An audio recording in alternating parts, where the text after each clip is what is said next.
జైపూర్ మండల కేంద్రంలో గోమాత తెల్లవారుజామున 4 గంటలకు యాక్సిడెంట్ అయ్యి గురైందని సమాచారం అందింది. ఇప్పటి వరకు 11:30 అవుతుంది. యజమాని చూసి చూడనట్టు జైపూర్ ప్రాంగణంలో ఉన్నాయన యజమాని కూడా పట్టించుకోలేని పరిస్థితి. అదేవిధంగా ఈ యజమాని పాలు పిండుకొని రోడ్ల పైన వదిలేసి ఈ రకంగా అజాగ్రత్తతో ఉండడం వల్ల ఈరోజు గోమాత మరణించడం జరిగింది.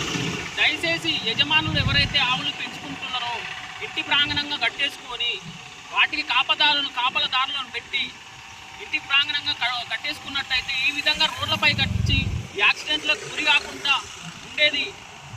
గోమాత ప్రాణం పోయింది. దయచేసి వాహనదారులు కూడా గమనించగలరు. ఏదైతే రద్దీ ప్రాంతంలో మూగజీవులు సంచరించే ప్రాంతంలో కొంచెం చూసి వెళ్ళినట్టయితే ఇలాంటి ప్రమాదాలు కూడా జరిగి ఉండేవి కావు.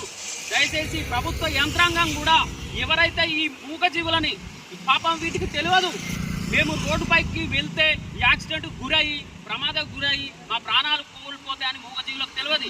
మనకు అన్ని జ్ఞానాన్ని కలిగిన మానవులము కొంచెం గ్రహించి వాహనదారులు కూడా కొంచెం నెమ్మదిగా వెళ్ళినట్టయితే ఇలాంటి ప్రమాదాలు జరగకుండా వాళ్ళకు కూడా ప్రమాదం జరగకుండా ఉండే పరిస్థితి.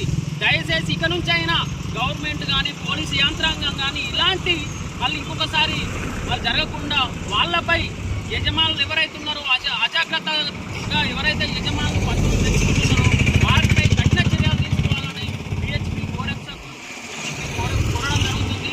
ఇలాంటి విషయాలు ఇంకోసారి పునరావృతం కావద్దు. దయచేసి మండల కేంద్రంలో నెలకు 2-3 యాక్సిడెంట్లు ఇలా జరుగుతున్నాయి. దయచేసి ఎవరి పశువులు వాళ్ళు కట్టెలుకొని ఉన్నట్లయితే ఇలాంటి జరగకుండా ఉంటాయి. ఈ టైం అవుతుంది, జైపూర్ ప్లాంట్ ఎదురుగా ఈ టైం వరకు గోమాత రోడ్డు పైన ఉంది. అందరూ చూసి చూడనట్టుగా అధికారులు వెళ్తున్నారు, కానీ ఇప్పటి వరకు కనీసానికి ఈ గోమాత ఒడ్డుకి చేర్చే కార్యక్రమం చేపట్టలేదు.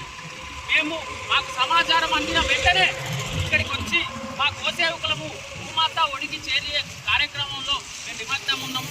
దయచేసి అందరూ ఇక నుంచి అయినా ఇలాంటి ప్రమాదాలు జరగకుండా చూడగలరని కోరుకుంటున్నాం. జై గోమాత. జై గోమాత.